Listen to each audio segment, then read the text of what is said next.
channel Ngulik Horor.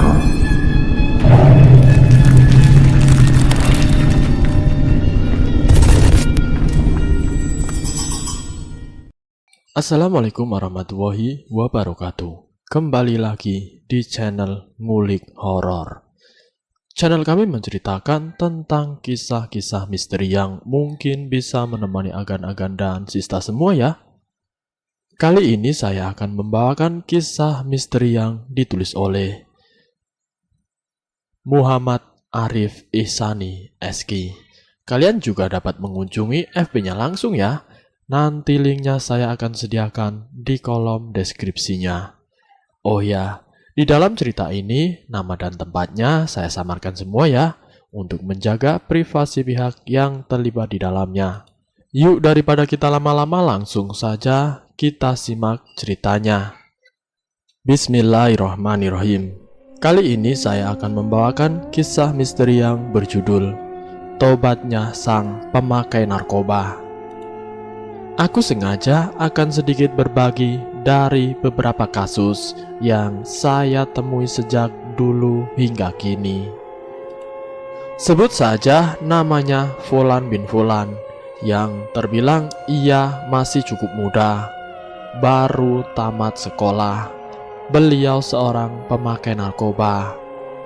Beberapa hari belakangan saya dapat SMS via WhatsApp bahwa seorang Fulana meminta saya meruqyah adik laki-lakinya untuk diruqyah.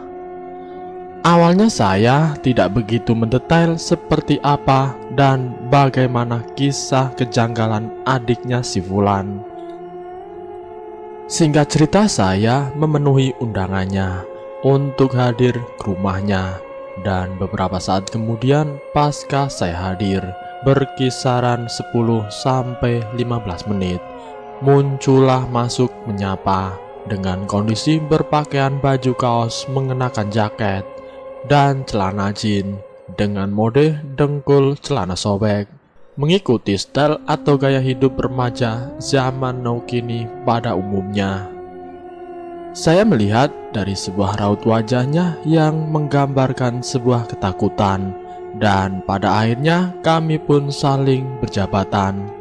Saya tidak mengulur waktu untuk berbincang-bincang santai dengan beliau, dan sedikit demi sedikit Fulan mengeluarkan kisahnya, dan akhirnya saya langsung pada poin kondisi beliau.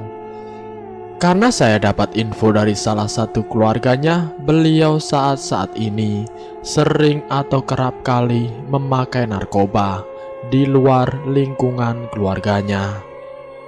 Bahkan terlebih lagi, beliau akhir-akhir ini sangat membangkang serta mencuri uang keluarga. Dan ada fenomena menarik kisah dari salah satu keluarga beliau, bahwa beliau mengalami kondisi unik. Saat beliau Fulan akan mencuri uang keluarganya yang diletakkan di dalam lemari, tiba-tiba Al-Quran yang terletak di atas lemari, yang dimana lemari tersebut memiliki penghalang atau pembatas bagian pinggir lemari. Namun secara tiba-tiba saat Fulan akan mengambil uang itu, Al-Quran itu terjatuh tanpa sebabnya dan menimpa kepalanya. Saya saat mendengar ini cukuplah unik, dan saya berkata dalam hati, apakah ini teguran buat si Fulan? Atau ada hal lain yang terjadi dari Allah untuk Fulan? Kemudian saya merasakan kejanggalan beliau dari pengakuannya secara langsung. Dorongan beliau memakai narkoba, ingin melampiaskan kejenuhannya, kesedihannya, kekecewaannya, serta merasa sendiri tidak mendapatkan perhatian lebih seperti biasanya dalam keluarga. Bahkan beliau merasa dirinya seolah-olah tidak berguna. Praruqyah akhirnya saya coba sharing kepada beliau untuk dampak baru, mulai dari yang ringan hingga yang berat sebagai pemakai narkoba. Kemudian selang beberapa aku menyampaikan hal demikian, beliau meneteskan air mata kembalilah pada fitrahnya.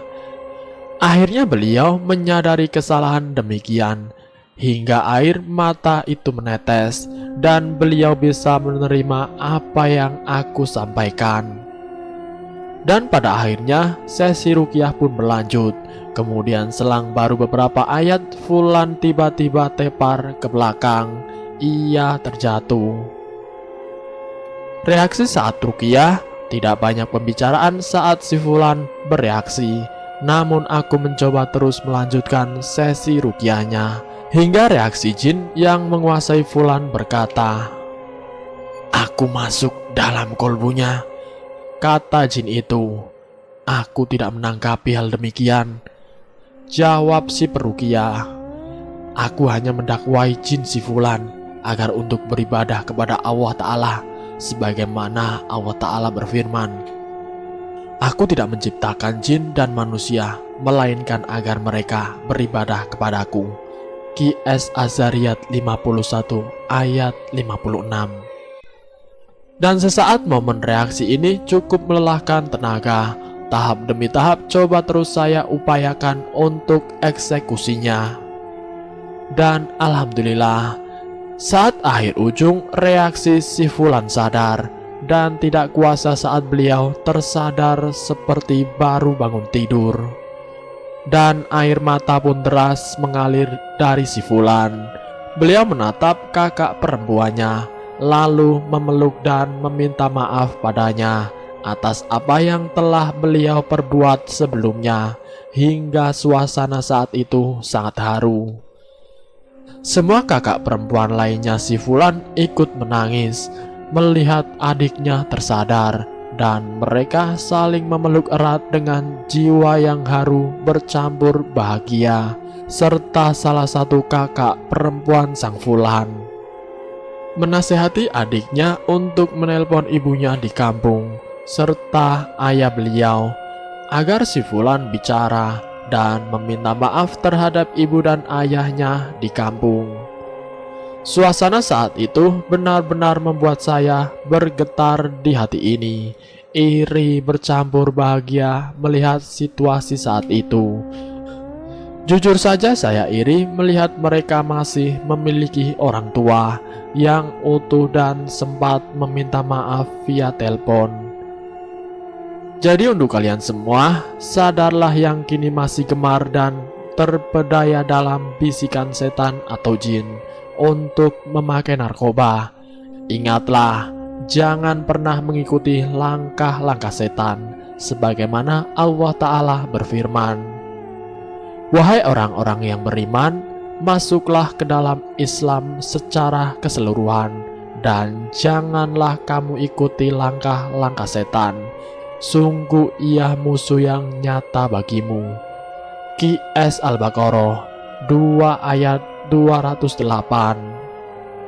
Dan ketahuilah, visi misi setan atau jin hanya satu, yaitu mengajak kita ke dalam neraka Allah Ta'ala, sebagaimana firman-Nya, "Sungguh setan itu musuh bagimu, maka perlakukanlah ia sebagai musuh, karena sesungguhnya setan itu hanya mengajak golongannya agar mereka menjadi penghuni neraka yang menyala-nyala."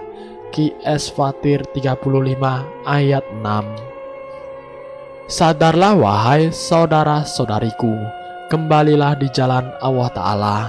Azamkan dalam hatinya, tujuan hidupku beribadah, dan hanya beribadah kepada Allah Ta'ala semata.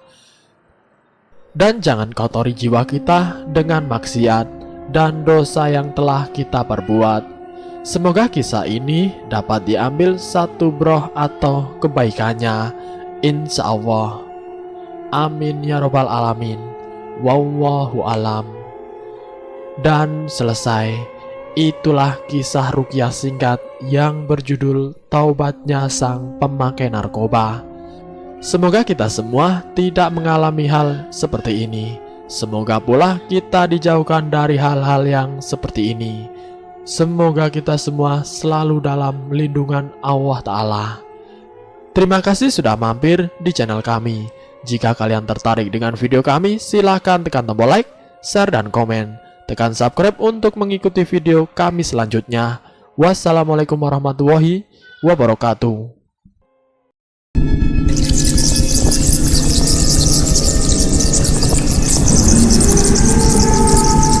Selamat datang di channel Ngulik Horor.